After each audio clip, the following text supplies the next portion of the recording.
Welcome to Sanjika Palace, where we will be having a special conversation with the State President of the Republic of Malawi, Professor Arthur Peter Mutharika. In this special conversation, we'll be chatting with the President, getting to know him better, but at the same time seeking answers to some of the questions that Malawians would want to know. You might agree with me that there are certain things that the President has to answer. Sometimes it has been reported as having answered by him, yet probably he did not answer that. So I think that will create an opportunity for us to get a little more from the President. At the same time, we also think that we'll have an opportunity to get to know a little bit of his personality. Usually, most of you might not have probably come closer to him, but he has a personality too. So I think we'll also be talking about that, a little bit of that here and there. But as I said, it's a special conversation, so enjoy it and feel free. Welcome.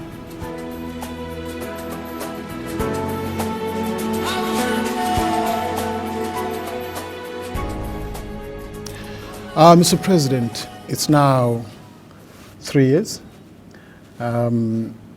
Firstly, let me welcome you to this interview, and feel free, you're welcome. We would like to know a few things, to hear a few things from you, things to do with your office, things to do with your day-to-day work, things to do with certain aspects of your presidency. So feel free, and you're welcome. Thank you. Let me say, first of all, thanks for having me back. As you know, during the campaign, Zodiak used to interview me all the time. Mm-hmm. It has been 3 years now, so I'm glad to come back to Zodiak and have a conversation with you and your viewers. And you look well, by the way. Thank you. You look well, too. Thank you very much. It's now almost 3 years in office. What would you say are your landmarks during that, or during those 3 years? Thank you very much for asking me that question. It's important. First of all, as you know, we came in 2014. The economy was in very bad shape. There was inflation. The kwacha had been devalued, and there was very little forex. The economy was growing at 2.7%. Since then, we have carried a number of measures which have begun to show improvement. For example, you know now that inflation is down to 7.7%. When we came in, it was 27%. And in fact, it was 37%. It's now down to 7.7%. Interest rates have gone down. Just last week, the policy rate has gone down again to 16%. So I hope commercial banks will now respond and reduce also commercial rates. So there's improvement there. In terms of reserves, when it came in, we had only 1 month import cover. Now it's 5.1 months, the highest in the history of this country. Mm-hmm. In fact, the total reserves, both in commercial banks, Reserve Bank, is over $1 billion. Mm-hmm. This has never happened in the history of this country. The kwacha has stabilized for over a year. So improvement been there, and the economy is beginning to grow now. It's clear that the economy has now stabilized. It's beginning to grow again. You can see in terms of construction, for example, there's construction everywhere, which means that the economy is now vibrant. That's creating jobs for people, both skilled and unskilled people, but also providing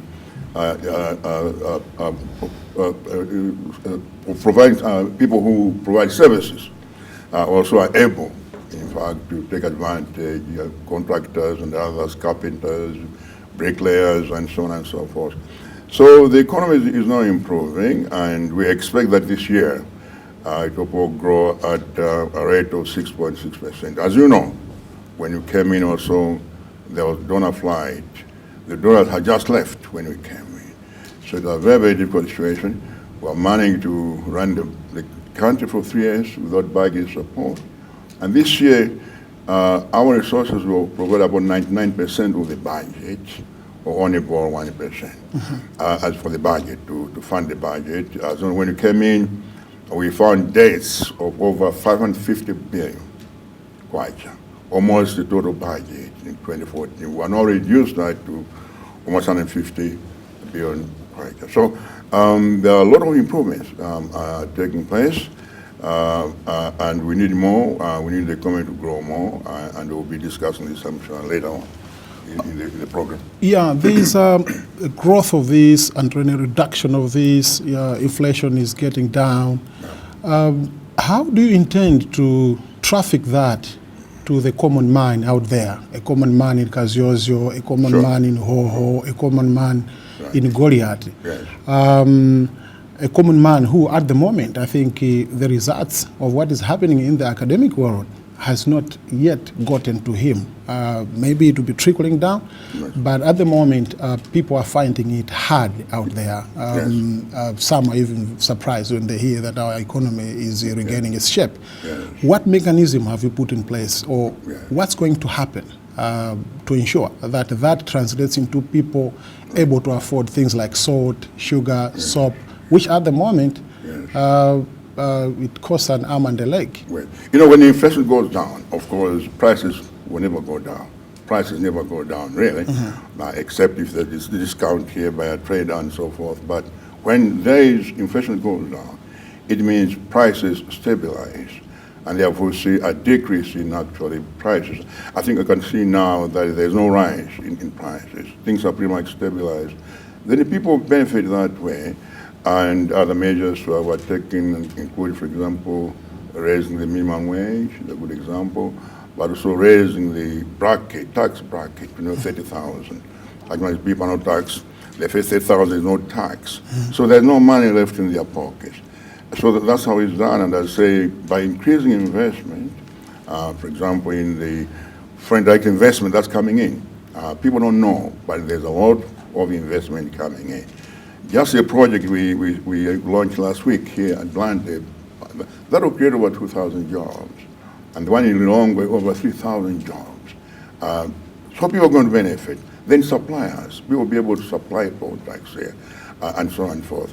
All that benefit trickle down to people, but you're right, it does take time.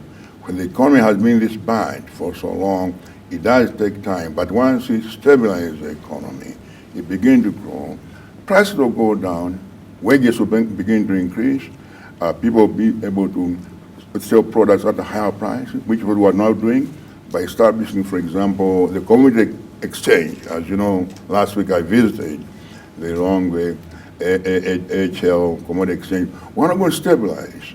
All the key commodities are now going to be traded through the commodity exchange, which means that farmers will form cooperatives. They'll get better prices.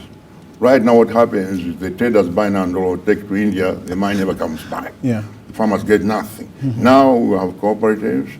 Those cooperatives will sell at the stock exchange, where bidders, at the commodity exchange, where bidders will come from all over the world to compete. So prices will go up. They're already going up. So people will begin, some of the reforms we're introducing, people will begin to see a benefit. But you're right, it does take time. It's just beginning. Remember, the economy was in terrible shape. We're just beginning to now to rebuild this economy, and the results may not be felt immediately, but they begin to be felt. And that's what I'm saying, that there is a recovery and also stabilization of the economy. When you are mentioning crops, it reminds me of one of the most crucial and important crop, that's tobacco. Yes. Mr. President, do you agree with me that tobacco has not taken us anywhere and continues not to take us anywhere? No, you have tried to talk to the people that are dealing in tobacco, but until now, the farmer out there is still suffering. As I'm talking now, it wouldn't be surprising to see barrels and barrels of tobacco in homes of farmers that has not been bought. And if they are to sell, they are offered very enslaving prices. The farmer is suffering. and this is a mainstay of our economy. Right. What mechanism have we put in place to ensure that the tobacco farmer, not just the tobacco farmer, but any other farmer, people that are growing beans, nandolo, as you said it, maize. You remember people grew maize again. I think I might also want to get that. They grew maize, harvested it, and then they said, no, you can't sell this outside this country. So all those things, what mechanism do you have in the agro-production to make sure that the people that are producing, the farmer that is producing out there, is able to be paid based on his hard work, Mr. President? Now let's start with tobacco first. You're right that I'm sure you have heard me say I've met tobacco buyers over 20 times. Yes. But here, I met him in London, I met him in New York, met him in Washington, and in fact the last meeting was on Wednesday. One of the companies flew in from New York just to meet me and went back the same day. Just that we need to announce it. But the point is, we've been talking to the tobacco buyers for a long time. You see, there's a problem that the global market, because of this World Health Organization convention, is really now a problem. The number of buyers is going down every year. So it's a real challenge, and the buyers themselves are not making as much money as they used to do before because the market is no longer there. And now we have introduced here what they call IPS, Integrated Production System. Now that guarantees at least a market. The trouble with the system is that sometimes it's not committing itself in terms of the price that they are going to pay. And really the buyer, the farmer has no say in the price, and that's one of the problems. Unfortunately, tobacco is one of the few major commodities that are subject to an international commodity system. For example, tea, cotton, copper, wheat, all these products are subject to international commodity agreements. So there's a system of pricing, there's a system of production, how much you produce, and how much you're going to sell on the international market. Tobacco is not regulated, and that's part of the problem. So it's left to the individual buyers, and then they decide how much they're going to pay. I think the only commodity where the buyer decides how much he is going to pay for the product instead of the seller. It's like me going to City Motors and saying, I'm going to pay you only $2,000 for this car. That's how it happens. It's totally ridiculous. Yeah.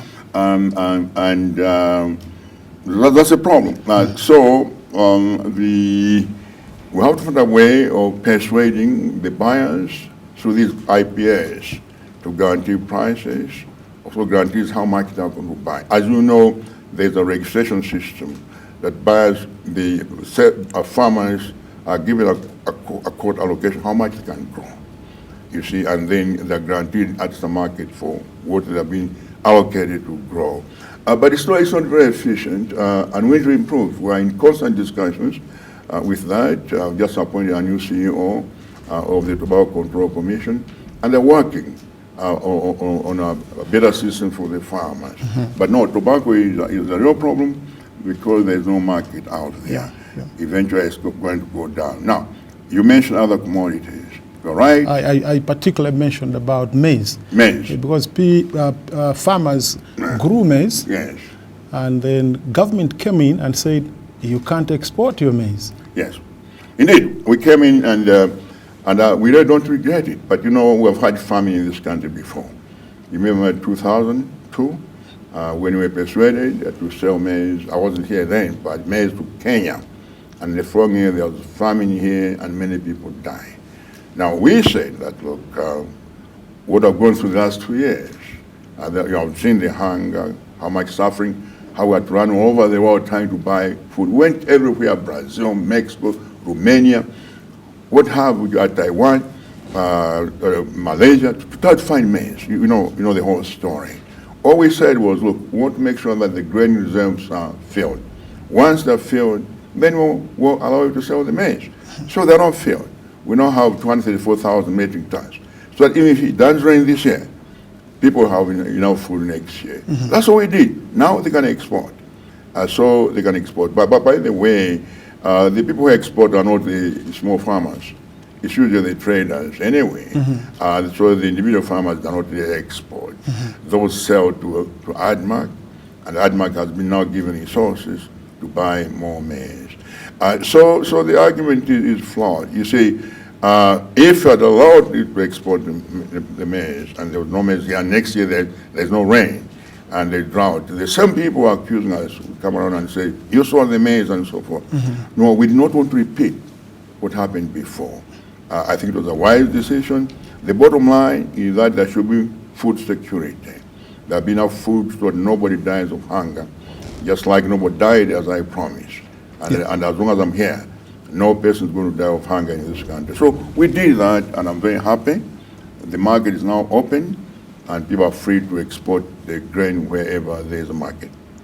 Talking about the same maize, Your Excellency, sometimes I look at you as someone who is hugely underprivileged. Underprivileged Okay. when it comes to information flow. Oh. Yeah, you might get information, not everything. Yeah. I want to bring to our attention that at the moment there is actually chaos at the National Food Reserve Agency. Yes. People that are supposed to sell maize there, actually they are stuck with maize. Yes. There are also reported incidents of corruption, and the politics is also coming in. Preferred people are supposed to sell the maize and not others. Are you aware of that? Well, I'm aware of the complaints. What have you done about it? I'm aware of the complaints, but I've told me, Mr. Saukila, and that I want justice there in the way the food is purchased.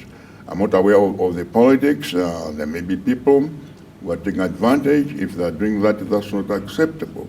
But the point is, there was an open system. They decided that they should not tender this year, but that it should allow everybody. They could not handle, I think, the tender process with the thousands of people who apply. So they decided not to tender, but that they would buy the maize, and they're supposed to be buying it in good faith.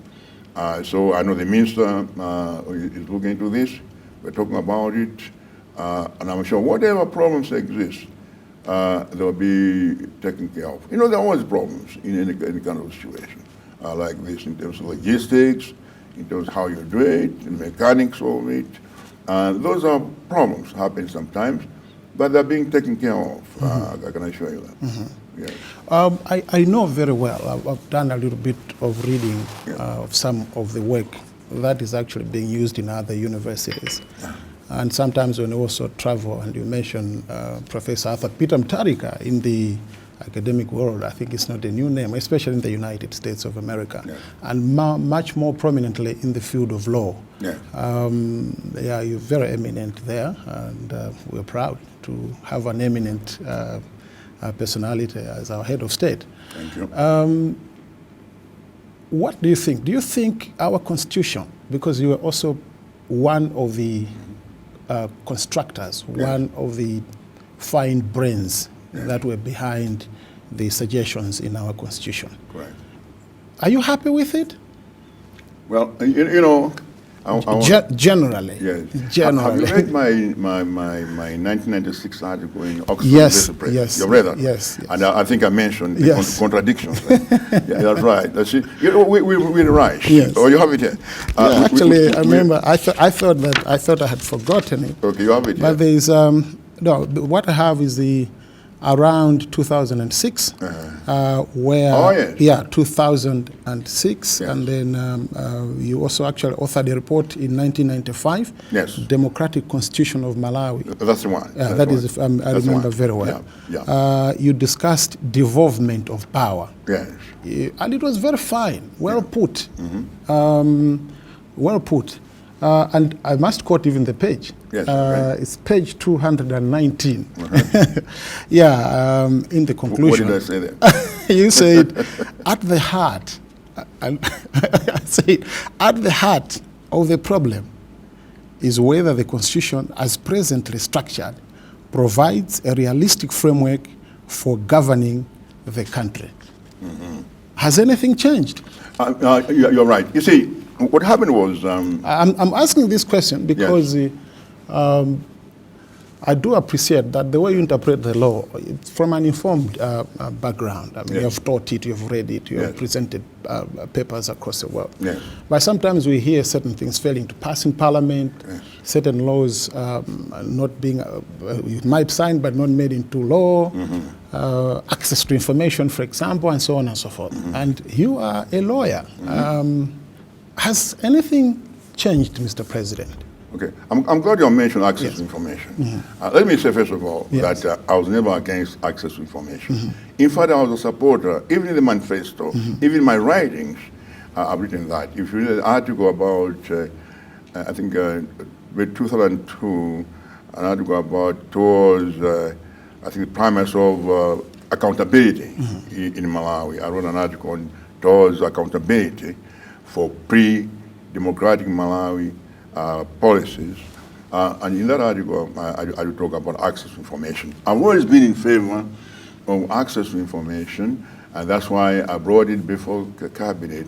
I only objected to two things, and I'm sure you remember the meeting we had when you and your group came to, I believe it was Kamuzu Palace. You were part of that delegation, Professor J. that whole group. Yes. I think we discussed this in great detail. I was never against access to information. I was against only two things that were in the bill. One was that the law should be retroactive, because under principle of jurisprudence, you cannot pass a law to criminalize things that happened before the law was passed. The law cannot be applied backwards. That was in the Constitution. That was in the draft, that this should apply backwards. It means it must go back to 1891, when this country was established, and jurisprudentially that's not acceptable. So I objected to that. The second one was that this law could not be amended in future. No, Parliament is supreme. Therefore, you cannot pass a law here in Parliament to bind a future Parliament. Because each Parliament is supreme, each section is supreme, the right to make and unmake laws, including the Constitution. Parliament can amend the Constitution by 2/3 majority, except for those provisions of the Constitution that are entrenched, that require a referendum, like, for example, the Bill of Rights and so forth. That Parliament cannot amend, as you know, but it can amend the Constitution. So to say that you cannot repeal, change this law in future, that was unacceptable. So I objected to those two things. It went to the Committee of Parliament, and they removed those two things. And it came back, I signed it. Yes. And so I was never against it. I was not against those two things. They were removed, and I signed the law. It's now the law. And it's only fair to congratulate you for signing that one. There was a lot of campaigning for it and all that kind of, as you're saying, you had the concerns and you signed for it, because other countries have not done that. It also has to be made. So I think you have to be congratulated for that one. On behalf of my colleagues, let me congratulate you. But when are we having it into law? Yes, we're working on it. What's the time span? When can we have it into law? We should be able to. Because as it is, it's not effective. No, it's not effective yet. You see, because there are two aspects. The Malawi Human Rights Commission, which is the body that has responsibility to do this, to oversee this, and of course the Minister of Information, which is the main information holder, are working together to put together regulations. We need, for example, to create regulations as to when you ask for information and it's denied, what happens? Reasons for denial. We need to do that. We need to train people in each ministry and each agency who will be able to make decisions, information officers, when a request is made. And so all those things have not yet been done. I know they're working on it, and I'm sure both the Malawi Human Rights Commission and the Minister of Information, they're working on it. I'm sure in the very, very near future we'll be able to implement it. Because you can't commit to time. Considering that near future, it depends. I'm trying to be very, very near. Like how? They're working on it. Like how? When? Well, I don't know when. But maybe 6 months from now, 3 months from now? Maybe even less than that. But maybe less than 6 months. But I know they're almost there. Because I was talking to Honorable Downs the other day. They're working very hard. I think we should be able to. You see, there are a lot of regulations. For example, this law is based on the U.S. Freedom of Information Act, which is the leading law in the world, at least on freedom of information. But if you ask for information there, and you get sometimes find half of it is blanked it out, you see. Information is, because sometimes there are matters involving security, financial matters, or matters involving individuals that are there, and you delete them. So we are establishing mechanisms. How will this information be given out? And these people who give out the information must be trained on how they do it so that they don't compromise security, but also privacy of individuals. So we're working on it, and it'll happen. But you see, the trouble with Malawians are always impatient. Want something to be done today, but things take time. Things take time, and we're working on it. And we are right to say we're only one of the 5 countries in Africa that have even bothered to enact 5 or 9 countries, certainly less than 10. I'm not too sure about the number, but obviously less than 10 that have been found out of 55 African countries. So we have made progress here. We're never against information, and I've never been against the press. By the way, my early life, I was a journalist. I was a journalist, so all my times that days, I was a correspondent to the only vernacular paper in Malawi called MCMB. That was the only paper. I was correspondent with that for over 6 or 7 years. So I have great respect for journalism, for journalists, but what I don't respect is lack of responsibility on the part of some members of the press, who I think are very irresponsible. So that's where I think you need a sort of a sense of responsibility. When a story is totally inaccurate, and you ask them to retract it, in most cases they refuse to retract it. They just refuse. They don't care, and they keep on giving information sometimes that they know is untrue, like these so-called 7 ministers. It's totally false. They don't exist. But this paper continues to give it. Every year, every time they keep on saying there are 7 ministers that Mutharika is protecting. I'm not protecting any minister. They don't exist. Now, that's a good example of irresponsible journalism. But otherwise, I love the press in this country. Respect no, I have no problems with the press at all. None whatsoever. We'll get to that one, but probably the reason I had taken you back to you as a lawyer was about what's happening with the law in this country. It is very clear in your manifesto, the DPP manifesto, the political party that had formed this government, which you lead. You promised in your manifesto that you are going to make the Anti-Corruption Bureau as independent as possible. That nobody who is smelling politics must have anything to do with the SCB. That's right. But that is not there yet. There was a proposal also put before Parliament. Others, I think nothing much has been done. Which proposal?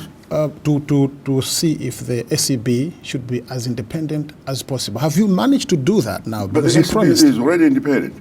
I appointed the director, and then the Parliament confirms or refuses to confirm the director. After that, the director acts independent. I can assure you that. You can just condone it. I think I maybe talked to him once since he was appointed in 3 years. But there's this perception, which is political, that somehow, and I know there are a lot of people, including some of the donor community, that was talking about interference. The SB should be allowed to function independently. They have not given any single instance of interference from the executive. At least not from my office. The ACB acts independently. They can investigate anybody. We left alone. A good example is the issue of the mayor's thing. We allowed them, they investigated, and they made their own decisions. And yet people say that I'm shooting people or that SCB is not independent. I don't know what they want.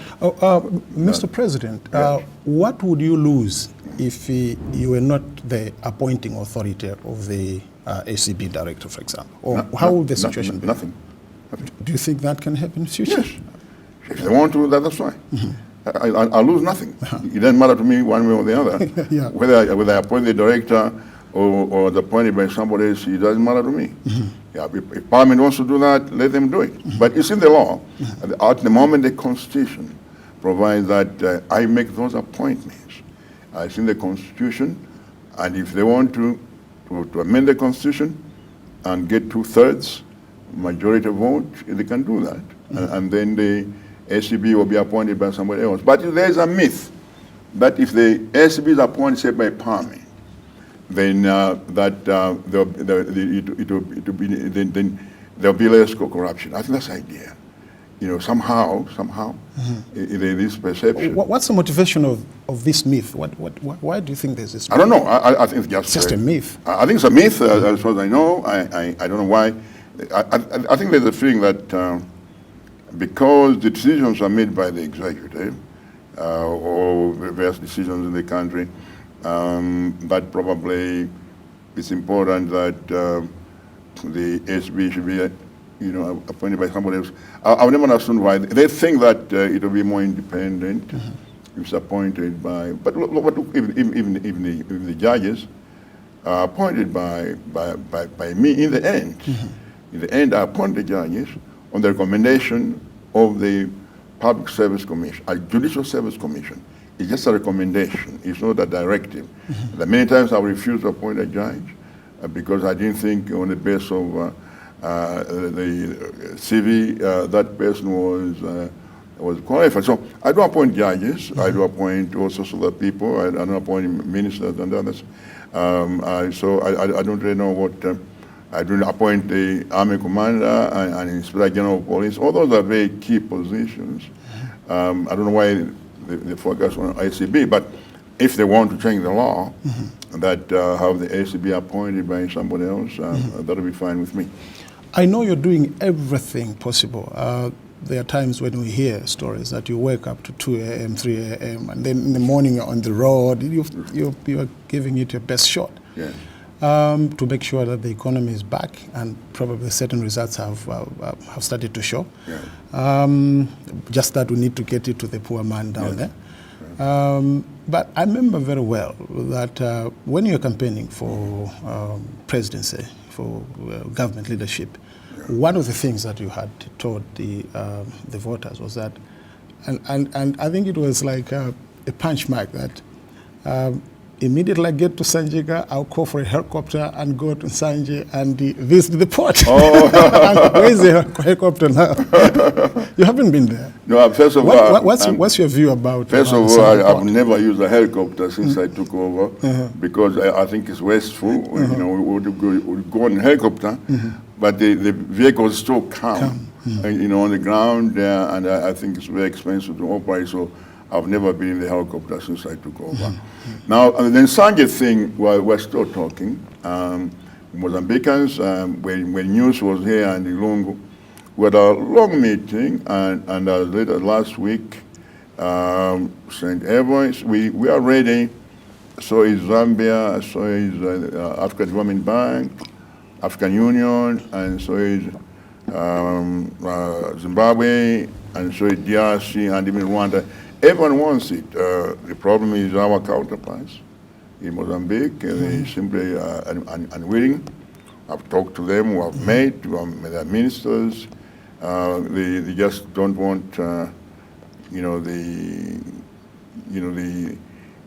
have the seaway for whatever reason. I don't really know. I think they have their own reasons. But the dredging was done. Found a German company hired by Zodiak. They did a survey and concluded that the whole 103 kilometers is navigable.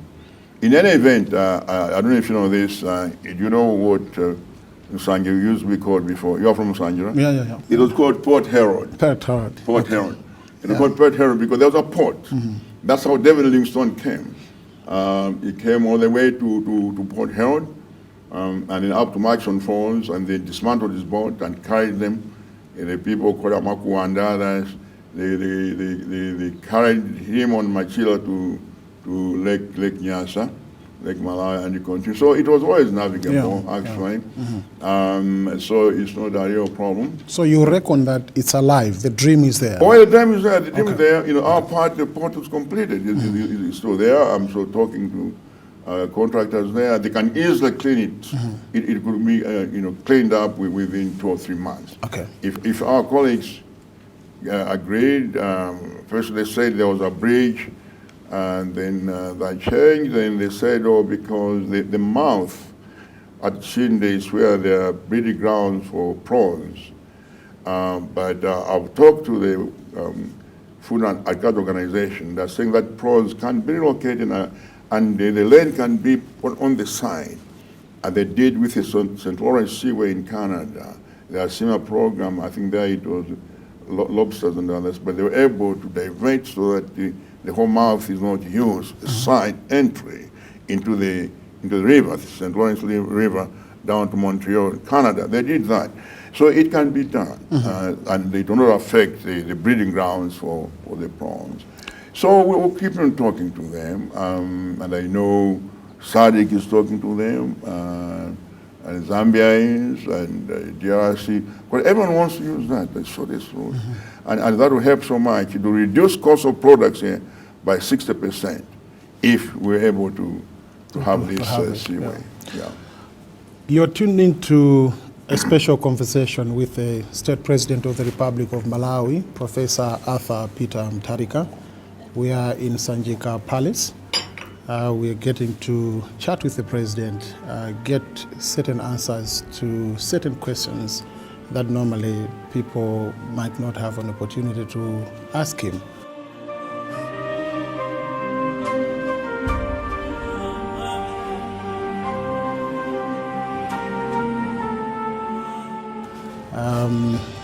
Mr. President,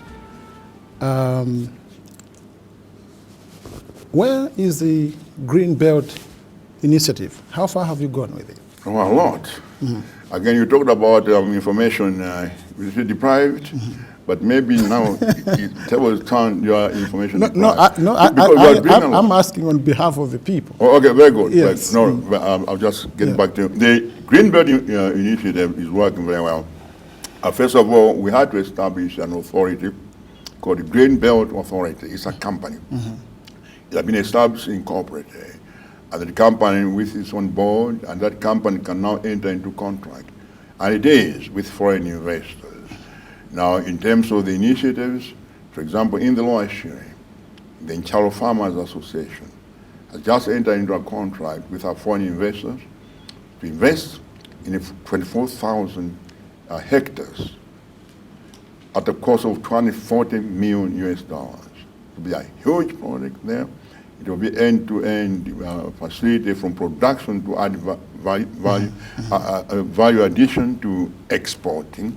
It will all be done there, and both for maize, of course, but also for high-value crops like soybeans, sugar cane, and pigeon peas, cowpeas, groundnuts, and so forth. We're going to do that. Now, in Salima, you have the Salima sugarcane factory, up close to 7,000 hectares of sugarcane. Processing there is in place. We also have the Malawi mangoes, of close to 6,000 hectares of mangoes. Last year, they exported over 500 million of mangoes through the Green Belt. 500 million worth of foreign reserves. $500 million or kwacha? $500 million. $500 million, I think it was. $500 million? No, that's $500 million kwacha. $500 million. That's $500 million kwacha, because they just started. $500 million kwacha, yeah. That's why they exported that. So the working on Malawi mangoes is about 6,000 hectares there. Then we also have a company called D-Agric from India, not from China, over 3,000 hectares where they're doing commercial farming. And there are many others who have shown an interest. So there are already 4 big activities, 4 big projects happening under the Green Belt. And through irrigation, so it's there. It's already working. It's just that for some reason that it's not reported, but you people don't report these things. Sometimes you don't even know them because you don't make an effort to go there. If you went to Saima and see that sugar factory, you'll see what they're doing there.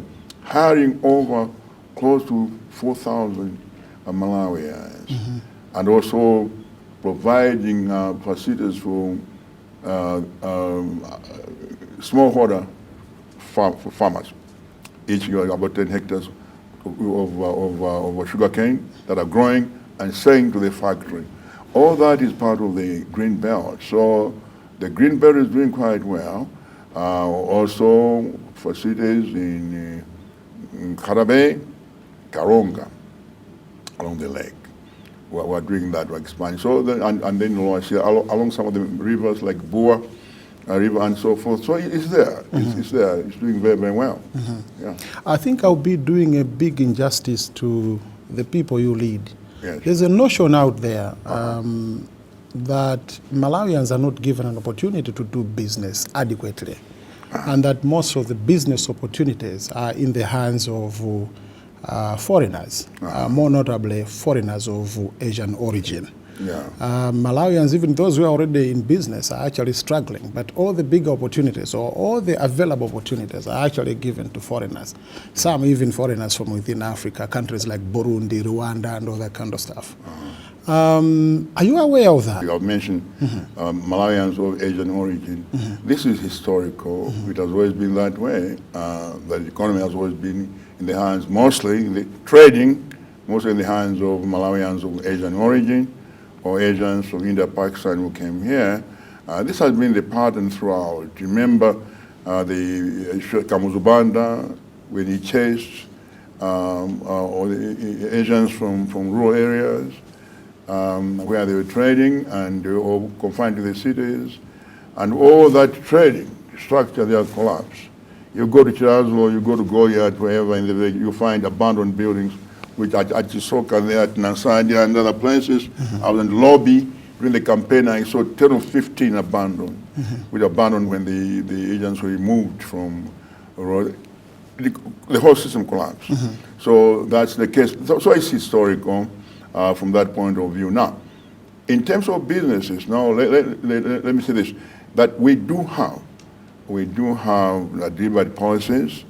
Now, first of all, we have the Buy Malawi strategy, which, as you know, that a certain percentage, I think 30%, whatever, of procurement and so forth, will be restricted to Malawi. Yeah, sorry for interruption, Mr. President. Even the Buy Malawi thing, I hope that it will not be abused, because some of these people we are talking about are actually Malawians of Asian origin or Correct. Malawians of somewhere origin. Correct. Not well-rooted Malawians. Not indigenous. Not indigenous Malawians. Yes. So even that, don't you think that, yes, we might say 30% or 60% must be, but these guys are going to present themselves as Malawians. How do we really put in place mechanism to protect the indigenous but you see, Malawians? if somebody's a Malawian and they have Malawi citizenship, are you saying then you should discriminate just because they happen to come from somewhere else? Or they're born, some other person become naturalized here? Because what they are saying is, if the Constitution provides for right to economic activity, I think it's Article 6 or something, I don't remember the exact article, but in the Bill of Rights, it said that every Malawian is entitled to equal opportunity and the right to economic activity. Now, are you proposing that if somebody is a Malawian but not indigenous, then we must sort of discriminate against them? Will there be a way that we can ensure that every other Malawian, including an indigenous Malawian, is participating? Is somebody whose grandparents were born here, or whether somebody who comes, say, from Burundi, they're here and they have children, and the children are born here because they're born here, they're Malawians, and is that also indigenous, or do you say somebody who can trace 5 generations in Malawi? It's not as easy. You see, it's not as easy as it appears in terms of once you start classifying people, how we do it. But the point is this: I always meet with IBAM, Independent Indigenous Business Association. I've met them many times. They've come to see me, talk about the same thing. But look, we have made progress now in procurement policy that a certain percentage were now left to indigenous Malawians, and the others are not. Now, of course, you have situations where, let's say, for example, you say, or buildings that want Malawians not, only Malawians can buy land, freehold, so all like that. You get a Malawian who buys land but then sells it to a foreign after that also. That kind of thing. You have Malawians who probably get the tenders to buy fertilizer, but they take that to the traders and cash it and get a little bit of money and that's it. So it's all those things. All those things that are happening, and how do you really do that? But It's very interesting what you said about other Africans, for example, Burundians, Nigerians. These will come here. Sometimes they come without any money or very little, and 2 or 3 years are buying cars. And we're here, we can't even afford to buy a bicycle. You know, how do they do it? You see, it's something that we have to look into this. Maybe, yeah, we have to we look into it. Maybe somebody in the press will do research to see what is that they do that we are failing to do. Okay. That they come here with no money, very little money, and in a few years they're very successful, they're big houses, and so forth.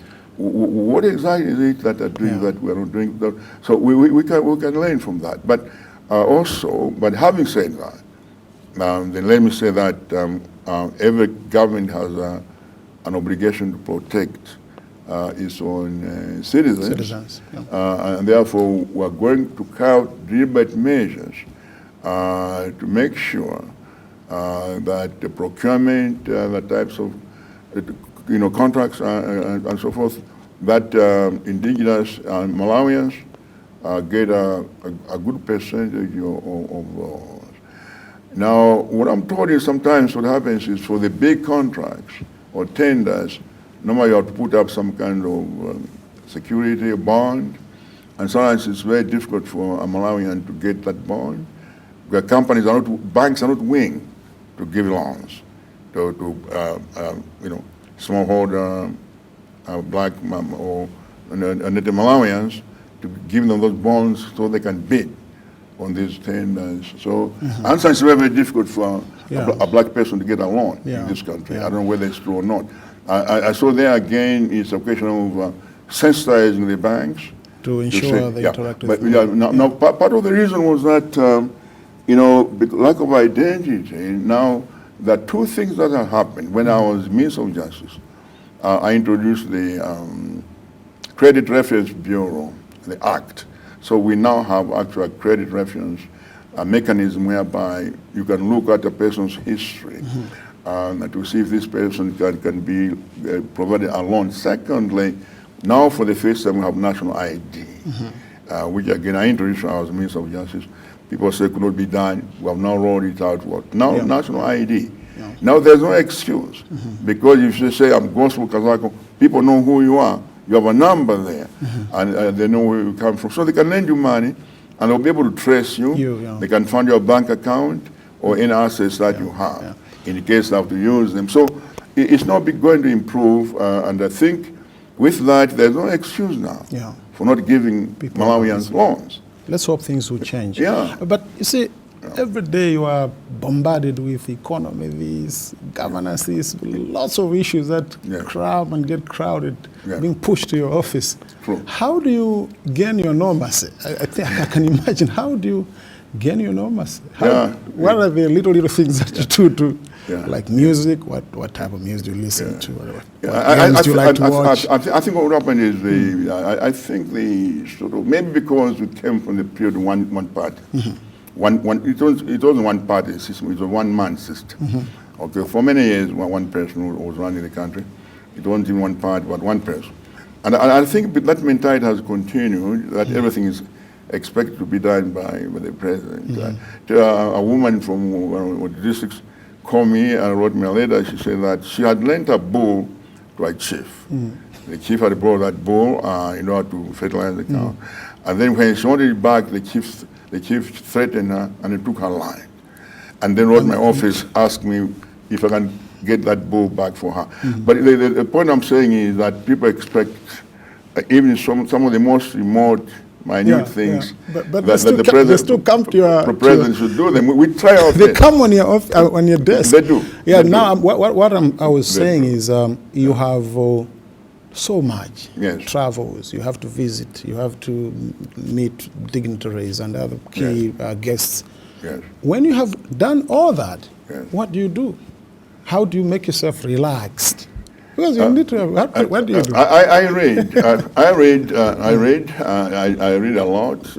History, especially military history. I find fascinating. I've read history of Julius Caesar, but I read in Latin. You always volume the Bello Gallico and the Belle Chivalry, the Civil War in France. 70 volumes. I've read all that in Latin. I do that, but also sometimes I do translation from English to Latin, Latin to English, just to keep in mind. So I take a passage in Latin and then translate it and then compare to see if translation is not improper. So that keeps my mind busy. But I do a lot of reading, as I say, mostly history books, military history, and then Latin translations. Meals, you wake up on... Who cooks for you? The people, the chefs, there's a chef and other people, and they do that. I think the First Lady normally selects the menu or works with the people on the menu, and then because she's so busy herself, she doesn't do the actual cooking, but she supervises them. She works with them on the menu each week, and then they do that, and consult her when there's a function. Of course, they consult her to see what should be served, and that kind of thing.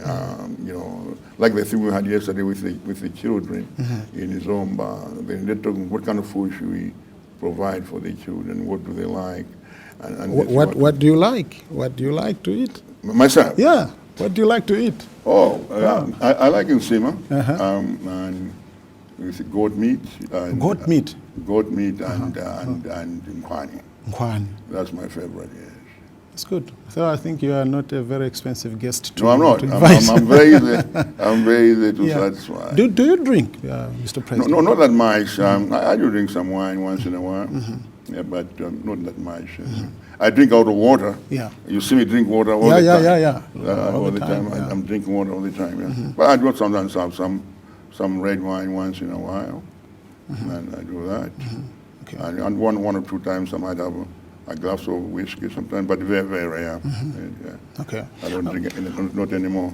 What's your relationship with your other politicians, those in opposition and other partners? I want to say, if an opposition leader calls you for dinner, would you go? Say, for example, Dr. Jagwera says, come have dinner with me. How would you take that one? What's your relationship like? Because there have been a lot of those in opposition throwing a lot of, I know the president is a pathological liar, so I don't know how you take that.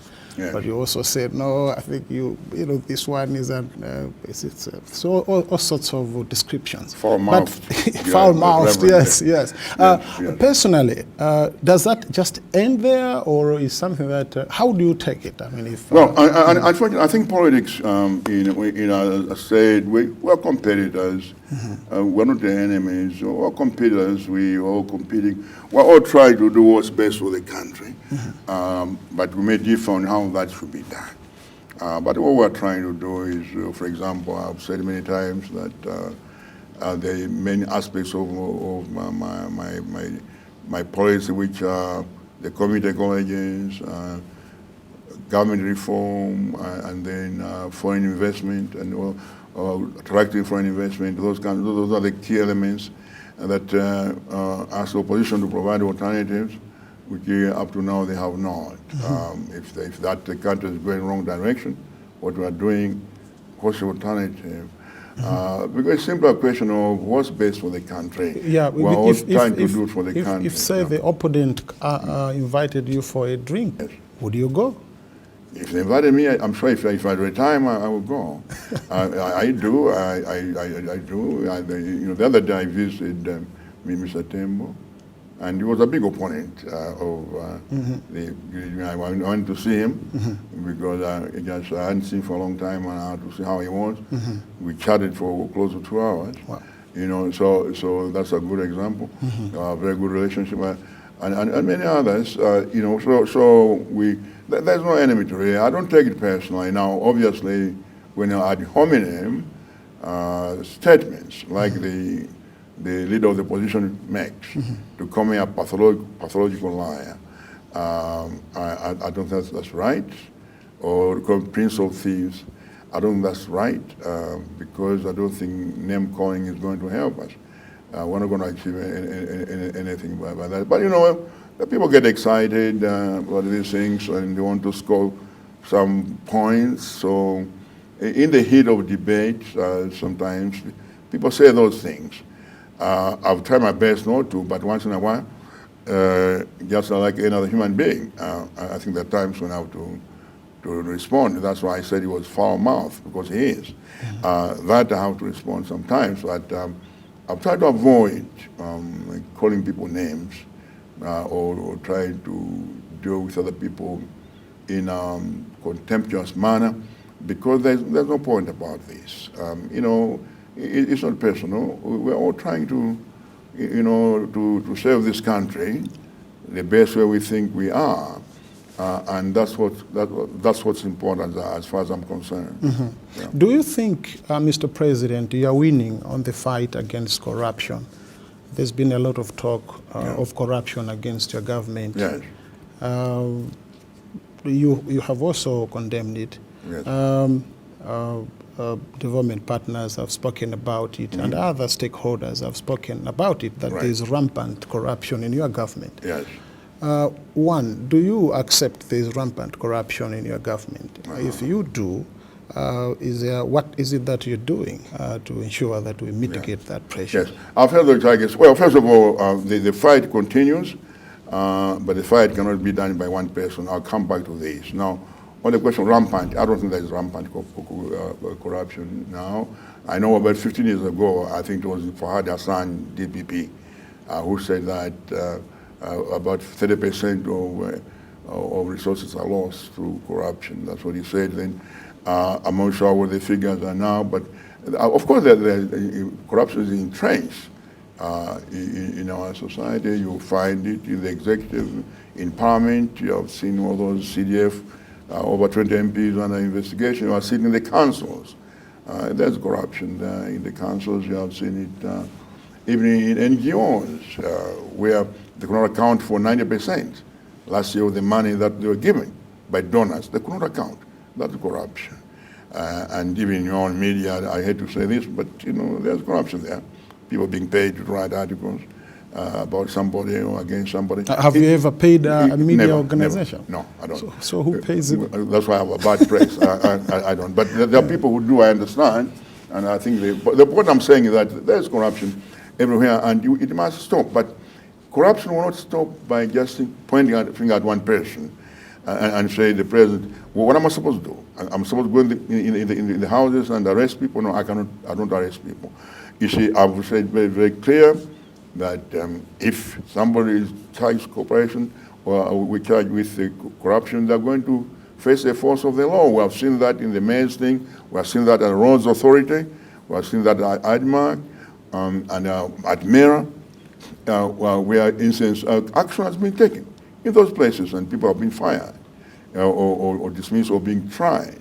It's happening that the law enforcement people are doing that.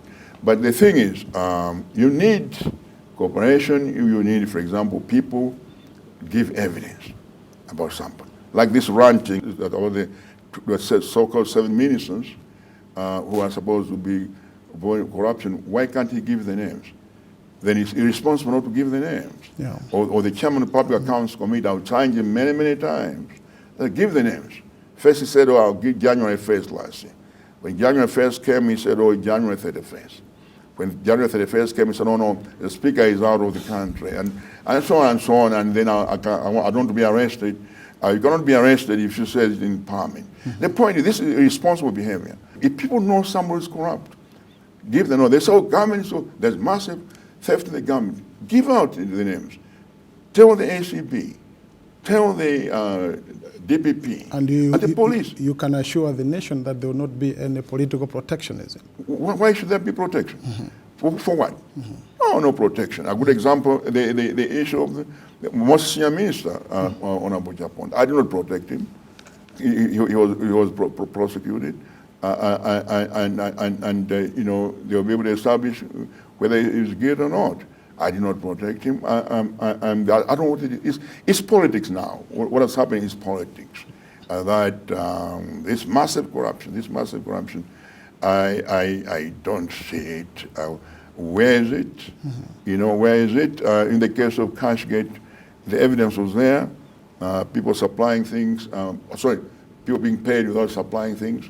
and sharing money maybe with civil servants and so forth. We don't see that happening now. In the case of Minister of Agriculture, Health, where there was corruption, those people have been dismissed. And now we're closing on ghost workers. For example, now with national ID, we're going to put an end to all these ghost workers, but they won't be able to do it anymore. You know, so the party is over now for those people. So all these things are measures we are doing to make sure that there is no more corruption. But if anybody knows somebody who is corrupt somewhere, why don't they give the information, you know, to the ACB or to the police? It's just talking. It's becoming a cliche. It's now politics. Oh, this government is corrupt. This government is corrupt. And the leader of opposition says that it's almost like a broken record. But it's politics. But the thing is, of course there's corruption. There's always corruption. But we are doing our best. The ACB is independent. You know, I don't interfere with it. Why should I? I couldn't care less. Why should I interfere with the ACB? If somebody is corrupt, let him be tried, and the court will decide whether that person is guilty or not. So we need cooperation between everybody, the police. I'll give an example. Fight against corruption. There was a ministry, a department I will not mention. It was clear the chief executive there was abusing funds, donor funds. So a decision was made to put this official on leave, forced leave, so that in fact forensic audit would be done. This person left town and went to another jurisdiction, got an injunction against the government, and the person is still working, and no forensic audit done. We're trying to fight corruption there. Got an injunction, and that was the end of the matter. You see, so what I'm saying is we all need to work together if we're going to fight corruption. The public, informers, and the whistleblower protection, informers, the police, the judiciary, ACB, the press, everybody, we need to work together. You're going to leave it to one person. There's no way one person can do it. It's not going to happen. There's no way only I can do it. We need everybody, and I've made it very clear, if you're corrupt, you'll be tried. And that's a fact. So I don't know what else to say. But the fight is there. I don't think there is massive corruption they're talking about. Our resources are well managed. We know the resources that come from MRA. That's one source of revenue now. We know that's clearly managed by the Ministry of Finance. I don't see where anybody is taking money. But if somebody is, then obviously the law enforcement authorities or people who have the information should provide that information to the authorities. What should and action will be taken. What should we expect, Mr. President, 2018? I expect the economy to certainly improve. Inflation will continue to go down. Or what are you going to concentrate on? Maybe let me put it that way. Well, concerning macroeconomic stability, we'll continue to, to make sure that inflation goes down, that interest rates go down. We'll do our best to make sure that the reserves are protected and properly managed. We'll do our best to bring foreign investment. Because the only way, now that we don't have banking support, you can rebuild the economy to make sure that there are inflows of resources from outside. And the only way that's going to come in is through foreign investment.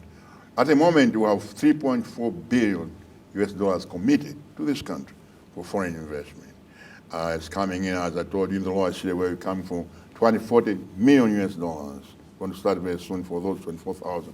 And that will create so many jobs there for people in production, value addition, exporting. So we're going to do that. So we're doing all those things.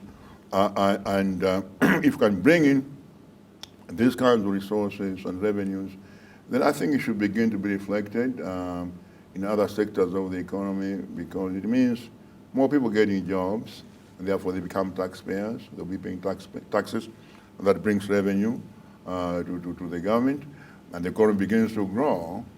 We hope it will grow by 6%. For it to be meaningful, as you said earlier, for people to really see the results, we need to grow to about 8% over a certain period of time, as we're doing during the first DPP administration from around 2007 and 2008. And then that will create more jobs. We need to do that, and I think we need to look at some of the productive sectors like manufacturing. We need to be do more manufacturing. I'll be urging the business sector that most of our so-called business people, what they're doing is trading, not creating wealth.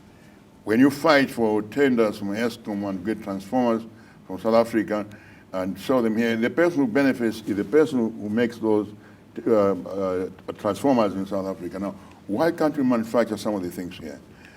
So encourage manufacturing, both in the agriculture sector. There's now a lot of manufacturing is going to start. We're doing that, and we want to encourage that. So I encourage the community college, technical colleges. There are a lot of these people now creating jobs for others. One young man is hiring 200 people and is paying them on time. A graduate one of these colleges, technical colleges. We're going to look into that, but we need to do more manufacturing. We need to expand the private sector and shrink the public sector. It's the other way around now. 80% of the economy here is controlled by the government. It should be the other way around. The government should control it 20%. The private sector needs to come in and invest, be more creative, create wealth, and therefore create jobs. Because government cannot create jobs. It's only the private sector that can create jobs. If government creates jobs, it means inflating the civil service, which is already inflated, but it's a private sector. That must create jobs. And going to manufacturing, going to value addition, going to exporting. And we're providing with opportunities for that. Markets, we're finding markets now. For example, for agriculture products, we have found a market for our Nandro and so forth in both Dubai and also in the UK. We're going to expand the commodity exchange. It means better markets and therefore more income to our farmers. So we're doing all those kinds of things, and we need to invest more in the rural areas.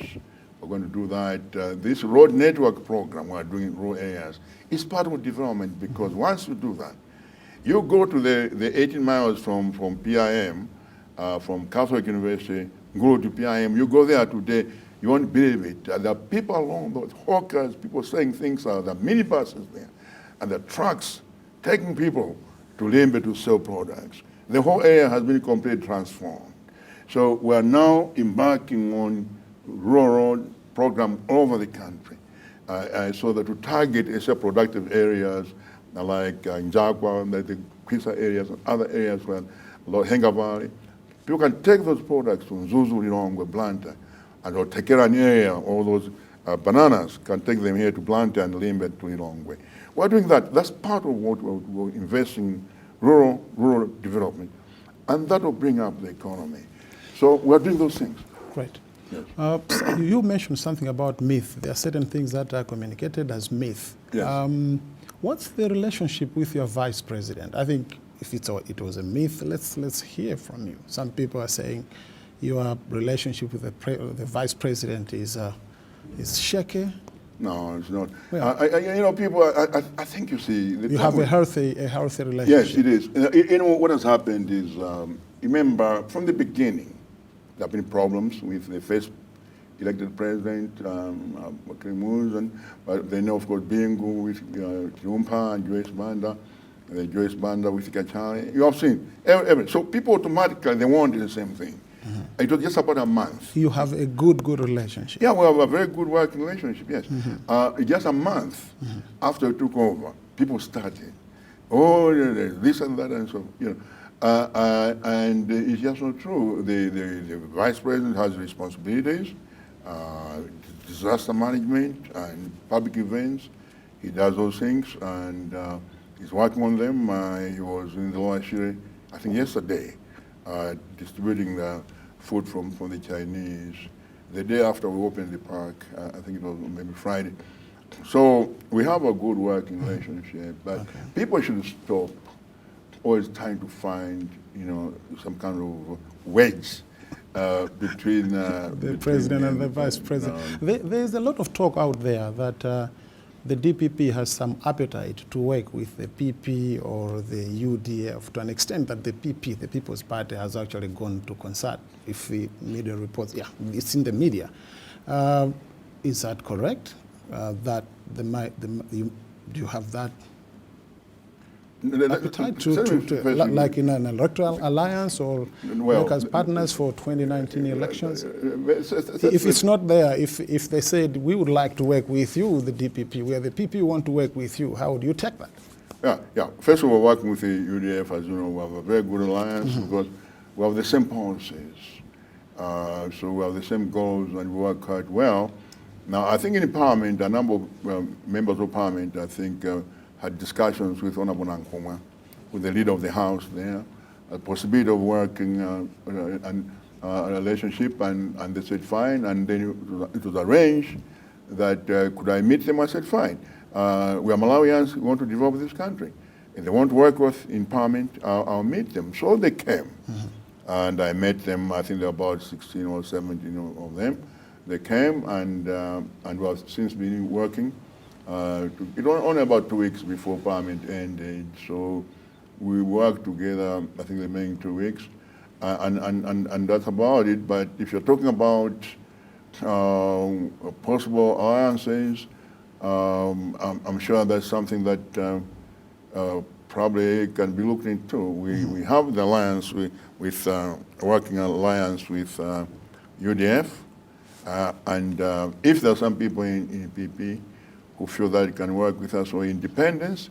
There are many independents who are working with. If PP came as a party, as a bloc, yes. You as the leader, I know you also consult. I know you believe in consultations. Yes, you give leadership with consultation. Yes. But you, as the leader, yes, how would you take it? If they came and say, we want to work with you. It depends on what you mean, whether you mean they dissolve themselves and become... Whichever way, which one would you accept? But we're already working with them now. We're already working with them, those 16 in Parliament. We're already working with them. There are no ground rules, nothing written down. They came and they said they would like to support the government policies. And we say, wonderful, let's build this country together. You see, so we're doing that with those MPs that are in Parliament. Outside, as far as I know, there isn't any kind of a discussion. But who knows? You see, politics is dynamic. Things change, alliances break, and new ones are formed, and that kind of thing happens all the time. And I'm sure that we're going to work that. Even if MCP wanted to come and have a working relationship with us, so be welcome to come and work with us. Thank you very much. Do you have anything to say before we conclude this? Oh, let me just, I enjoyed this. Let me just say this, that now this is a good season of goodwill, and I want Malawians to continue to have goodwill towards each other. First. Second, Malawians should not lose hope. I think we tend to be too negative, too pessimistic. This mentality, that kind of mentality. When you started the ID program, we have it now. You see, we have an ID program for the first time in the history of this country. We now know who are Malawi, and it's going to have tremendous impact on the economy. We've done that. So I want Malawians to be less negative and to be more optimistic. I think Malawians we need to be less confrontational perhaps. You know, as you know, recently we adopted the national peace policy. It's after I don't know how many years, 5 or 6 years of discussion. This was the commission was headed by one of the most distinguished faith leaders in this country, Apostle Maleso of Calvary Family Church. He was the chairman of that commission. They gave a report, the cabinet adopted it, and it was formally launched. It talks about working together at the national level, regional, district, and village. There will be committees in all these structures, where people can work together. If there's a dispute, resolve. The way we used to do the African way. You sit under the Malawi tree, you discuss things until you reach an agreement. That's the African way. We should continue. So I'm hoping that we get away from confrontational politics and demonstrations and name calling and finger pointing and that kind of things. We need to get away from that now. Another thing, you mentioned earlier that indeed there are problems facing this country. There will always be problems as long as there are people. But the way to do it is to try to find the problem and then try to find a way to resolve it. You don't resolve the problem by trying to find someone to blame. The trouble in this country is that whenever there's a problem, the first thing we do is try to find somebody to blame. You see, I was in London the day there was that big fire in Grenfell's Towers, and not a single person was blaming the Prime Minister for that. You see, but if you're here, if there's a fire in the markets, it's the president's fault. He shall foresee that there will be a fire and stop it. You saw those fires in America all the time, every year. With all their resources in America, they can't stop those fires. They happen every year. So people are saying, look, all the disasters happen here in this country, the government should have found a way to stop them. I don't see how you stop floods from happening. With those rains, all we can do is now create a mechanism to respond to them and also to limit if impact by, for example, not allowing people to build houses along riverbanks and so forth can do that. So the point I'm trying to say is that we must move away from the spirit of finger pointing because that will not solve the problem. We must find a problem and resolve it. By finger pointing, we'll not get anywhere. And name calling, we're not getting anywhere. We'll remain the way we are if we continue this way. So that would be my last word. Be optimistic. Always remember there is a better day. Tomorrow is always better than today. That would be my last word. Mr. President, thank you very, very much. We appreciate your time. We know you have a busy schedule. Thank you very much for accepting to speak to Zodiak. I hope we'll be speaking quite a lot on the crucial matters affecting this country. And that this is not the first and the last time. On behalf of my colleagues at Zodiac Broadcasting Station, may I also wish you a Merry Christmas and a Happy New Year. Thank you for having me, and I wish you and your family and all the family at Zodiac also a Merry Christmas.